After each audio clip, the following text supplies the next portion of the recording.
Hey guys, Planet Everything here, and today I'm going to be giving you my 2-week impression of the G915 from Logitech.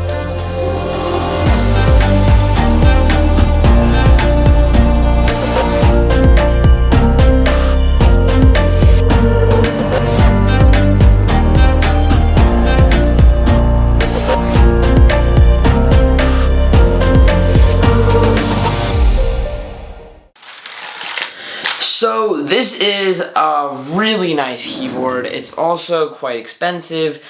So I'm going to go through whether or not you should buy it, or whether or not it's worth that much money. Okay, so one of the things that I notice most about keyboards, I'm going to turn up the brightness on it for a second. One of the things that I notice most on keyboards, and this is probably different for everyone, is the cleanliness of it. So if you're constantly having to clean it, if it just doesn't seem to have a very clean look to it all the time, then you just kind of are constantly like brushing it over, like making it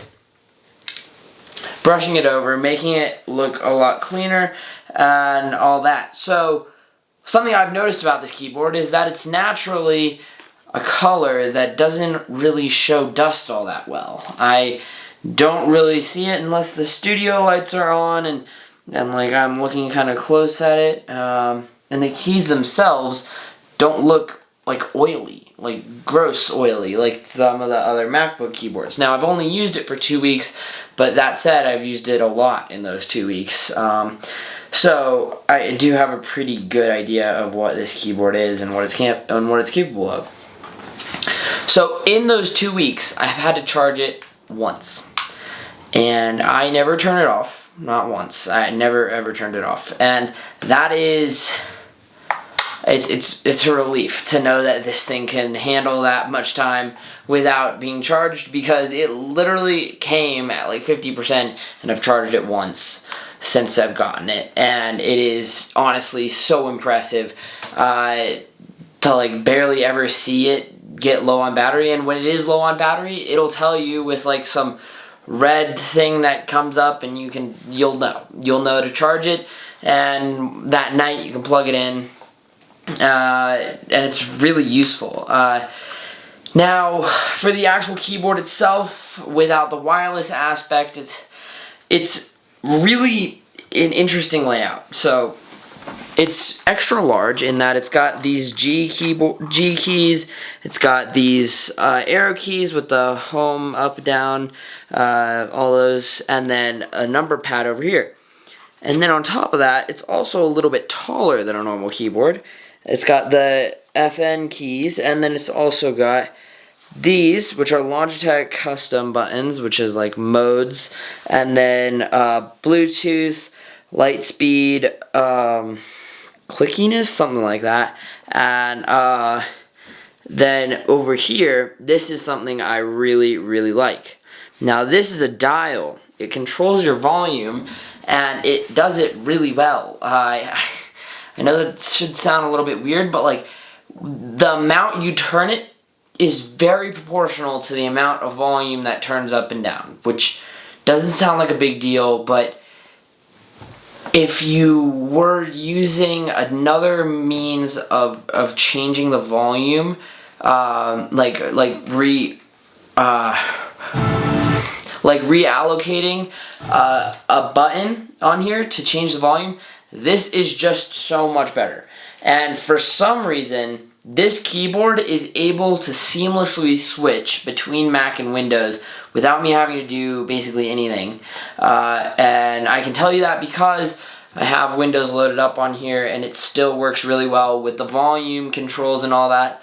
And I'm not really sure why, but I'm just surprised by that, because this wheel is just, it's almost too good to be true.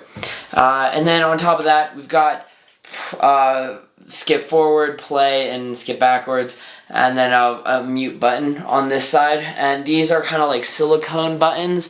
They're not like plastic.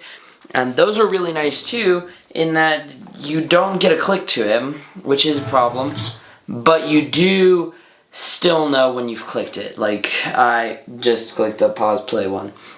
Now on the G keys, I don't have a huge use for these because I'm not a huge gamer, but I have actually made one macro to my G3, and I did accidentally turn it on once, and I got so confused for like a half hour I couldn't figure out what was wrong with my computer, and I was like, oh, it's a macro that's clicking once every like 3 seconds or something like that. So that was great, but it was easy to figure out, and it's honestly my own fault for not knowing what I had done.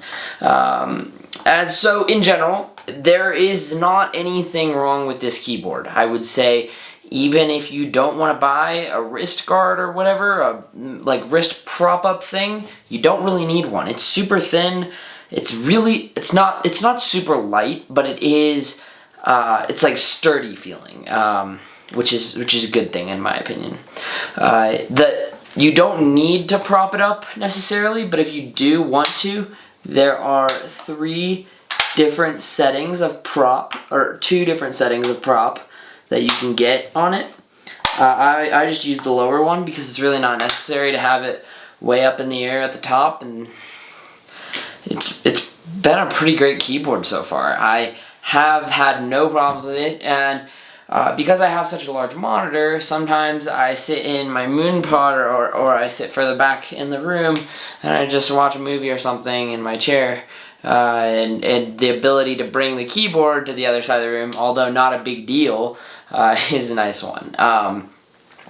It's just something that in my case was practical, and I think this keyboard really does a good job of exactly what it's been marketed that it can do. Is it worth the price tag? I forget the exact cost of it. It's like 180 bucks, I think. Is it worth that? It depends who you are. If you really need a wireless keyboard, then yeah, it's the best wireless keyboard that I have found on the internet.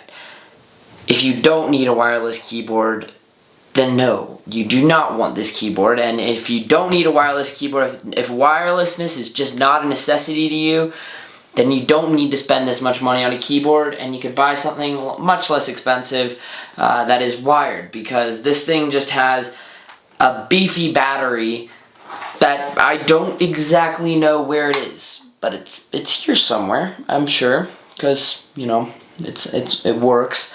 But it's actually really good.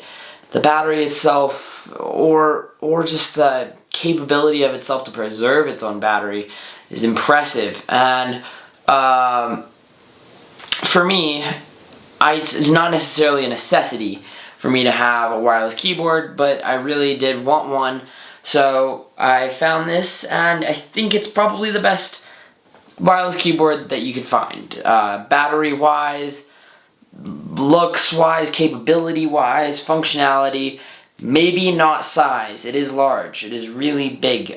So if you don't want a large keyboard, if you don't have a huge desk, then you might not want to buy something this big. And I would look elsewhere on Logitech. If you have another company, I'm not really sure who else makes really good wireless keyboards. But yeah, this keyboard has been really great for me, and I'm not sure if it's worth the price tag for somebody who's getting a wireless keyboard who isn't really sold on needing a wireless keyboard. If you do need a wireless keyboard, then don't waste your time on other keyboards, because you're gonna realize how big of a deal it is to have to plug in your keyboard every night, or to just wake up to a dead one. So for me, this was an obvious option that was really good for me. For other people, that might not be the case. If you have a setup where wires are already all over the place and you can easily disconnect and reconnect your keyboard if you need to move it somewhere, that's your deal. For me, I didn't really want a bunch of wires on the desk. It already gets kind of cluttered as it is with pencils and schoolwork. So one less wire was a nice thing to have, and the ability to almost never have to charge it is also a really nice thing. So yeah, guys, that's pretty much it for this video. It's my opinion on the G915 from Logitech. But yeah, that's pretty much the video. If you liked it, please give me a thumbs up. Don't forget to subscribe, and also please share it with your friends because, you know, sharing is caring.